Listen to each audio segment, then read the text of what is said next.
Hope you guys are doing well. Welcome back. So in this video, I'm going to tell you that how you can add a clickable link on your YouTube video on your YouTube description. So let's start. So what we have to do, we have to open the Google Chrome. So I'm going to open the Google Chrome. Let's click on this.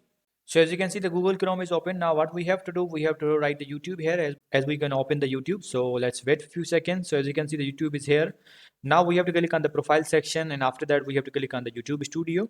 So as you can see, the YouTube Studio is open. Now what we need to do, we have to go to this. Now we have to scroll this and go to the content section. And now we have to open that video in which we want to add a link. So for example, I'm going to open this video. So let's click on this. And after that, I'm going to open the video in the YouTube. So let's open this one. And now I'm going to scroll this down. And after that, I'm going to open this video. Let's open this.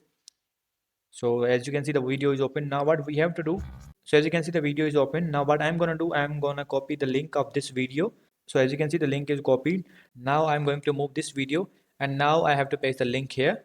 So as you can see, I have pasted the link here. In the same way, you have to paste the link, and now you have to save the video, and now you have to wait for a few seconds. Now we are going to open this video, and now we have to wait for a few seconds until the video loads. So as you can see, the video is open. Now we have to go to the description section.